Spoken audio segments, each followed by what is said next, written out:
yaitu husnul khotimah dalam lindungan Allah Azza wa Jalla. Husnul khotimah itu dimaknai pertama sebagai akhir kehidupan yang baik. Jadi sebelum mati dia sedang berbuat baik. Kemudian yang kedua, husnul khotimah itu dimaknai sebagai mati di atas agama Allah, yaitu Islam. Bersabar dan berdoa adalah kunci utama agar mati husnul khotimah. Dan ini doa yang diajarkan oleh Allah di dalam Al-Quran. Rabbana afriq alaina sabra. Ya Allah, curahkan kepada kami kesabaran. Jadi kuncinya sabar itu. Yang kedua, wa tawaffana muslimin. Dan wafatkanlah, matikanlah kami dalam keadaan berserah diri, dalam keadaan Islam. Ini doa mohon kepada Allah agar dikasih kesabaran sampai mati dalam keadaan Islam. Itulah husnul khotimah. Rabbana afriq alaina sabra wa tawaffana muslimin. Ya Allah, ya Tuhan kami, limpahkanlah kesabaran kepada kami dan wafatkanlah kami dalam keadaan berserah diri atau Islam. Kemudian Ibnu Katsir dalam tafsirnya dia menjelaskan makna husnul khotimah, yaitu an yamuta al-abdu ala halatin turdillahu azza wa jalla. Itu mati husnul khotimah menurut Ibnu Katsir. An yamuta al-abdu, jadi mati husnul khotimah itu matinya seorang hamba, yaitu hamba Allah, ala halatin dalam keadaan turdillahu, Allah dibikin ridho. Jadi ketika matinya Allah ridho, mati dalam keadaan diridhoi oleh Allah Azza wa Jalla. Ini tafsir Ibnu Katsir, juz 4 halaman 342. Kemudian menghidupkan sunnah Rasul sallallahu alaihi wasallam dan berlindung kepada Allah dari aneka fitnah yang menyesatkan, adalah cara selanjutnya agar mati husnul khotimah. Jadi yang pertama apa? Yang pertama berlindung kepada Allah dari aneka fitnah yang menyesatkan. Yang kedua, mengikuti sunnah Rasul. Jadi kalau tidak mengikuti sunnah Rasul tidak mungkin husnul khotimah. Makanya ada fikih sunnah, ada itu. Kita kaji itu supaya kita mati husnul khotimah. Kemudian apa? Berlindung kepada Allah dari aneka fitnah yang menyesatkan, aneka fitnah yang mencelakakan. Kemudian yang selanjutnya, doa yang diajarkan sebagian ulama salafus salih, agar bisa mengikuti sunnah Rasul, kemudian dilindungi oleh Allah dari aneka fitnah yang menyesatkan, sedemikian rupa sehingga mati dalam keadaan Islam atau husnul khotimah. Apa doanya? Allahumma ahyini ala sunnati nabiyyika wa tawaffani ala millatihi wa'idni min mudhillatil fitan. Bisa kita baca ketika sujud itu. Paling tidak sujud terakhir. Bisa kita baca setiap sujud, bisa tuh. Kalau 2 rakaat berarti berdoanya 4 kali itu. 8 rakaat 16 kali. 11 rakaat 22 kali. Setiap sujud kita baca ini. atau paling tidak pada sujud terakhir setiap sholat. Ya. Allahumma ya Allah ahyini, hidupkan aku ala sunnati nabiyyika, di atas sunnah nabimu, wa tawaffani, dan wafatkan aku ala millatihi, di atas agamanya yaitu Islam, wa'idni, dan lindungi aku min mudillatil fitan, dari berbagai macam fitnah yang menyesatkan, bikin aku sesat. Maka ya, makna daripada ahyini ala sunnati nabiyika adalah memohon kepada Allah agar seluruh hidup berada di atas ajaran Nabi, di atas sunnah Nabi, baik dalam akidah, ibadah maupun akhlak. Apa sunnah? Sunnah itu cara, ya, cara yang ditempuh oleh Nabi, ditempuh oleh para sahabatnya, dan ditempuh oleh orang-orang yang beriman. Itu namanya sunnah. Kalau mau mati husnul khotimah. Wa tawaffani ala milatihi, maksudnya meminta kepada Allah agar diwafatkan dalam keadaan memegang teguh agama Islam, sebagaimana agama Nabi Muhammad sallallahu alaihi wasallam. Ya. Wa'idni min mudillatil fitan, ini adalah permohonan. Ya, doa memohon permohonan, ya, memohon perlindungan dari segala fitnah yang menyesatkan, baik fitnah syahwat, ya, yaitu nafsu dunia, maupun fitnah syubhat, kerancuan dalam agama. Ya. Di agama itu harus jelas, nggak boleh samar-samar. Ya. Agama itu harus yakin, ya, jangan dikira-kira. Ya. Ini dua fitnah yang selalu, ya, mengancam manusia. Yang pertama syahwat, hawa nafsu itu, baik yang berkaitan dengan harta, berkaitan dengan tahta, maupun berkaitan dengan wanita. Ya. Baru kemudian ada fitnah yang kedua, syubhat. Ya. Tidak jelas dalam beragama, tidak jelas dalam beramal. Ya. Ada, ya, orang yang agamanya gado-gado, ya. Nggak jelas gitu. Ya. Akidahnya campur, ya, ibadahnya juga campur, syariatnya juga demikian. Tapi kalau gado-gado kan enak, ya. Cuman kalau agama, keyakinan, ya, ibadah tuh nggak bisa jadi campur aduk. Ya.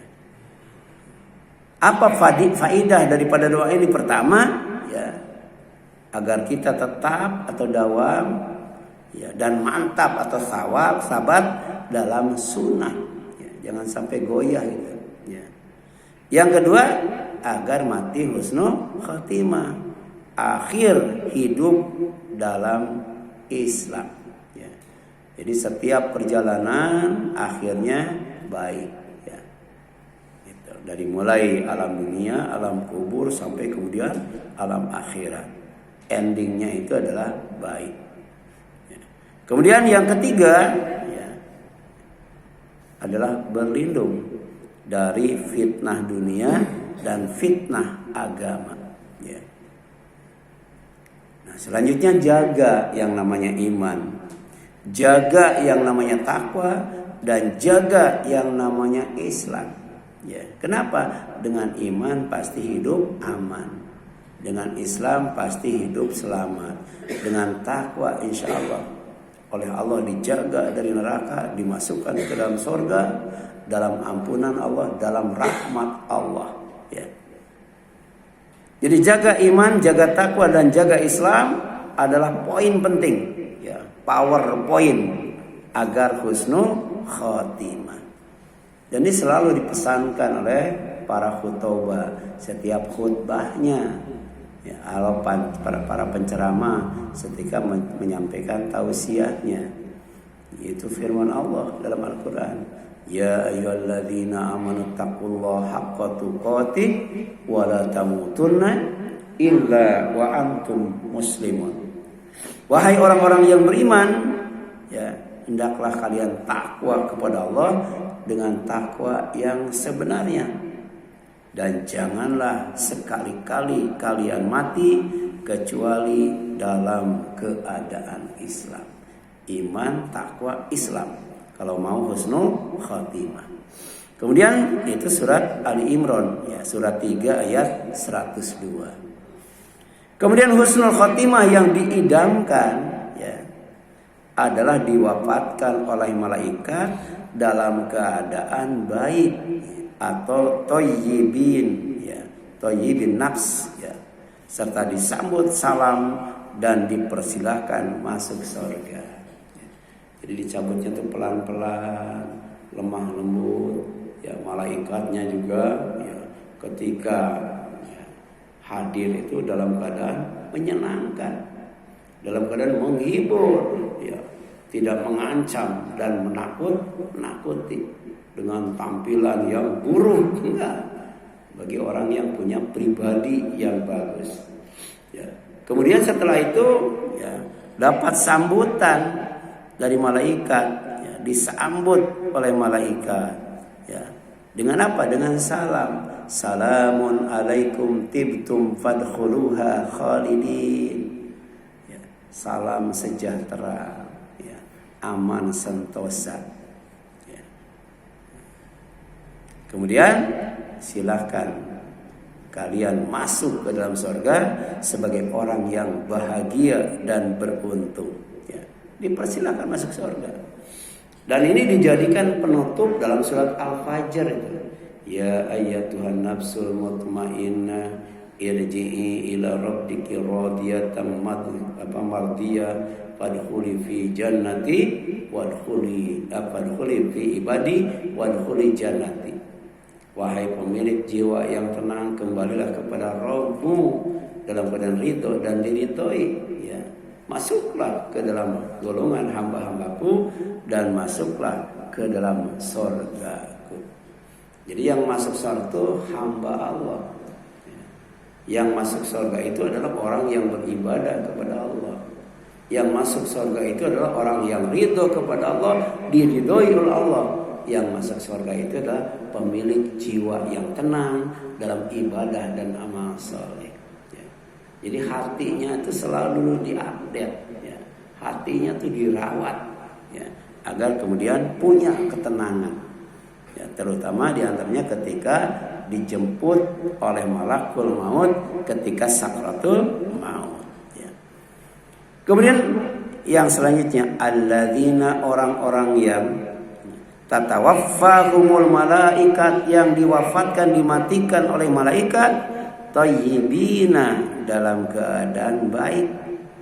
Yaquluna, malaikat itu berkata, salamun alaikum, salam atas kalian. Udkhulul jannata, silakan kalian masuk surga. Bima kuntum ta'malun, disebabkan amal yang kamu lakukan di dunia. Jadi masuk surga itu erat kaitannya dengan rahmat Allah sebagai tiket untuk masuk ke dalamnya. Tapi dalam waktu yang sama, masuk surga itu erat kaitannya dengan apa? Kaitannya dengan amal. Ya. Jadi masuk surga, rahmat Allah, dapat tiket, itu golden ticket. Sedangkan fasilitas yang ada di surga, ya tadi, ya, tempat seluas langit dan bumi, ada bidadari, ada rumah, ada istana, ada kebun, ada taman ya. Semua fasilitas itu didapatkan dengan amal ya. Sama seperti ketika di alam mahsyar ya.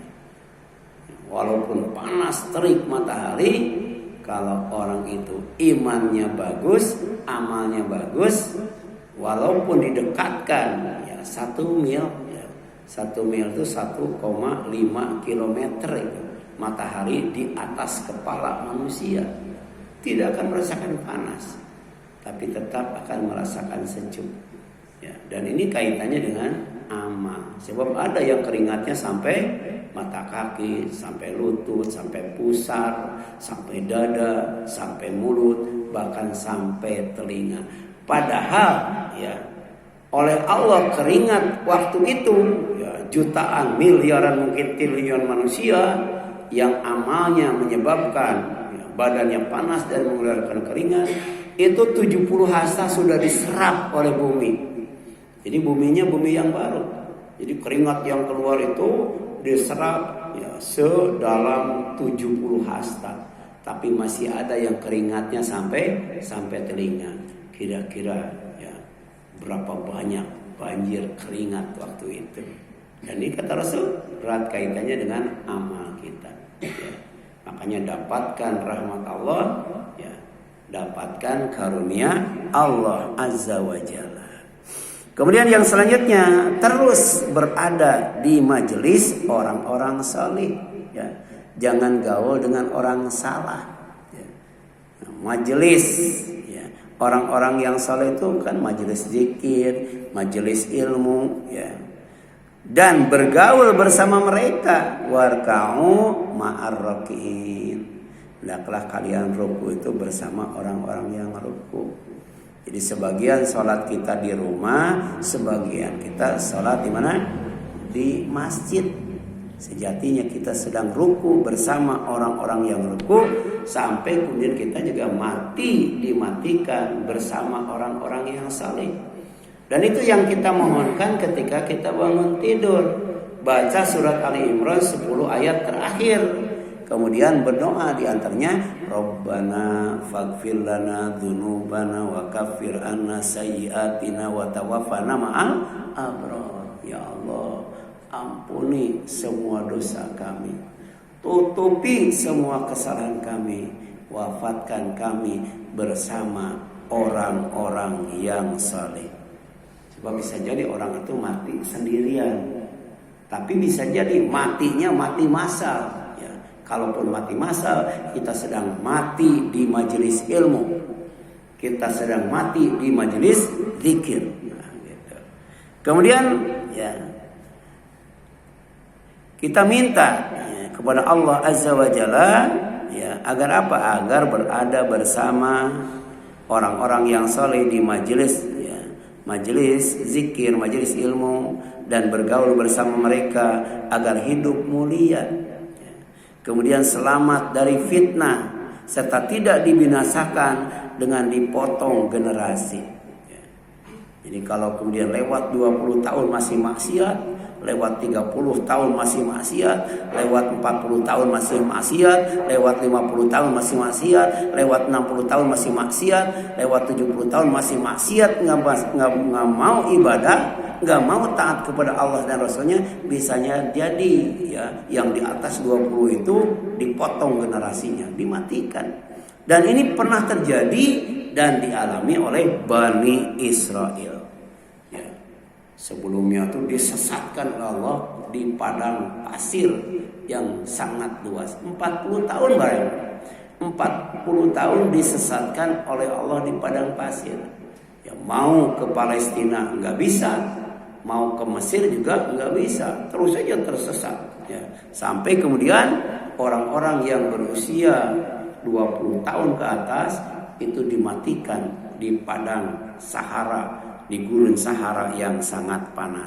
Sementara yang 20 tahun ke atas itu dihidupkan, diselamatkan oleh Allah Azza wa Jalla. Ya, jadi batas ya, yang namanya umur ya, itu minimal 60 tahun tuh ya. Yang asalnya pelit harus sudah dermawan itu. Yang asalnya malas harus sudah rajin. Yang asalnya bodoh harus sudah berilmu. Berbahagialah kalau kita kemudian di akhir hidup kita dalam keadaan saleh, dalam keadaan taat, dalam keadaan ibadah, dalam keadaan berakhlak mulia. Nah, ini diabadikan oleh Allah ya. Qala ya, Allah berfirman, fa innaha muharramatun alaihim arba'ina sanah. Kalau begitu negeri itu diharamkan atas mereka selama 40 tahun. Nggak bisa ke Palestina itu. Tersesat di dalam ya, padang pasir itu. Kemudian di sini jelaskan ya, yatihuna fil ardi fala ta'sa 'alal qaumil fasiqin. Mereka akan tersesat di bumi atau padang pasir, maka janganlah engkau bersedih hati terhadap orang-orang yang fasik itu, karena melakukan kefasikan. Oleh Allah dikasih jalan yang lurus, malah kemudian ngambil jalan yang bengkok. oleh Allah dikasih kebenaran, malah kemudian menempuh kebatilan. Allah perintah ibadah, malah dia melakukan maksiat. Allah suruh taat, malah melakukan kefasikan. Itulah ya. Di antaranya pernah dialami oleh Bani Israel. Di atas 20 tahun dimatikan semuanya. Ya, kemudian sebelumnya disesatkan di padang pasir selama 40 tahun. Ya. Tidak menutup kemungkinan ya, kepada generasi di zaman sekarang ini. Ya. Misalnya di Indonesia bertahun-tahun ya, melakukan kemaksiatan, baik pejabat ataupun rakyatnya, oleh Allah dipotong generasi. Pejabat yang umurnya 20 tahun dimatikan semua ya. Ya, kemudian juga apa? Ya, masyarakatnya, rakyatnya di atas 20 tahun dimatikan. Tapi semuanya sebelumnya Allah siksa dulu. Allah timpakan bencana dulu yang menyebabkan mereka mati binasa ya. Jadi ketika Nabi Musa alaihissalam memerintahkan Bani Israel untuk memasuki negeri suci, yaitu Palestina, mereka menolak. Kenapa? Karena takut menghadapi penduduknya yang kuat. Ya. Jadi mereka berkata, "Fadhhab anta wa rabbuka ya faqailan inna hahuna qaidun." Kata Bani Israel kepada Nabi Musa, "Pergilah engkau bersama Tuhanmu dan berperanglah kamu berdua. Kami akan duduk saja di sini." Bayangkan, ya, Nabi Musa sendiri disuruh perang. Kenapa? Karena Musa itu kan disertai Allah, orang yang paling kuat sekalipun nggak bakal bisa mengalahkannya. Ya. Tapi sebenarnya bukan itu. Mereka takut untuk berjihad fi sabilillah. Diam, tidak mau berkata, diam, tidak mau bersikap, diam, tidak mau bertindak ketika melihat kebatilan dan kemunkaran. Itulah Bani Israel. Ya. Kemudian karena pembangkangan itu, Allah menghukum mereka dengan tidak boleh memasuki negeri suci, yaitu Palestina selama 40 tahun. Dan selama itu mereka berputar-putar, tersesat di padang pasir yang bernama Tih. Ya. Jadi ada padang pasir namanya Tih. Ya, tanpa arah dan tanpa rumah. Bayangkan di padang pasir nggak ada rumah itu, tapi mereka nggak tahu arah mau kemana itu. Dalam masa 40 tahun itu seluruh generasi tua yang membangkang kepada Musa, termasuk mereka yang enggan berjihad, meninggal satu persatu di tengah padang pasir. Yang tersisa hanyalah generasi muda, yaitu mereka yang berumur di bawah 20 tahun yang kemudian tidak ikut ya membangkang kepada Nabi Musa ya. Jadi setelah generasi itu wafat generasi baru yang beriman, diganti mereka itu ya, setelah dipotong generasi oleh generasi yang beriman, generasi yang kuat, kemudian muncul di bawah kepemimpinan Yusha bin Nun. Ya, ada Yusha bin Nun itu nabi. Ya, dipimpin mereka itu oleh Yusha bin. Generasi mudanya ya. Ya, murid Nabi Musa, mereka akhirnya memasuki tanah yang dijanjikan, yaitu Palestina. Ya. Jadi bisa jadi ya, mungkin sekarang dipimpin oleh para Bowo, di bawahnya itu ada Purbaya misalnya, ya, didukung oleh generasi muda. Itu bisa. Indonesia kembali menjadi negeri yang baldatun thayyibatun wa rabbun ghafur. Itu yang dikatakan ya. Jadi ada ya generasi muda yang ikut tampil ya, mendukung kebenaran ketika mau ditegakkan, kemudian mendukung para pemimpin yang hendak ya menenggelamkan kebatilan yang terlalu lama ya terjadi di Indonesia ini. Kemudian Ibnu Katsir menjelaskan dalam tafsir Al-Quran ya, Al-Quran Al-Azim, selama 40 tahun mereka tersesat di padang pasir, berpindah dari satu tempat ke tempat lain tanpa arah. Tidak seorang pun dari generasi yang membangkang itu hidup hingga akhir masa hukuman. Semuanya mati di padang Tih ya. Ini peringatan dan pelajaran yang dapat kita ambil. Pertama, pembangkangan terhadap perintah Allah dan Rasulnya dimanapun, kapanpun, itu membawa kebinasaan. Jadi Allah nggak diam, ya. Allah terus memantau. Satu saat Allah binasakan dengan mati mengenaskan. Yang kedua, Allah tidak akan memberikan kemenangan kepada generasi yang lemah iman dan takut berjuang. Ya, jadi selama bangsa Indonesia imannya lemah, selama bangsa Indonesia takut berjuang, maka Allah tidak akan ngasih kemenangan. Ya. Kemudian yang ketiga, perubahan dan kemenangan hanya datang ketika muncul generasi baru yang bersih dari dosa lama. Ya. Ini janji Allah. Ya. Jadi ketika generasi baru muncul yang imannya kuat, semangat berjuangnya luar biasa, Allah kasih kemenangan. Ya, makanya ada doa itu. Ya. Allahumma amitna muslimin. Ya Allah, ya, wafatkanlah kami sebagai orang-orang yang muslim. Wa ahyina muslimin. Hidupkanlah kami sebagai orang-orang yang muslim. Wa alhiqna bis sholihin. Dan gabungkanlah, pertemukanlah, jumpakanlah kami dengan orang-orang yang saleh, gairu khazaya, bukan termasuk orang yang hina, wala maftunin, bukan termasuk orang yang tertipu atau terfitnah, wala mubaddalin, dan bukan orang yang digantikan, dipotong generasi karena kekufuran dan keburukan. Jadi doa ini memohon agar akhir dan awal kematian dan kehidupan berada dalam keadaan Islam, serta mohon ditempatkan bersama orang-orang yang saleh, dijauhkan dari kehinaan, fitnah dan kebinasaan. Ya, itu poin penting yang berkaitan dengan husnul khatimah. Insyaallah hari depan kita akan menjelaskan 17 tanda orang yang mati husnul khatimah. Wallahu a'lam. Silakan ada yang ditanyakan.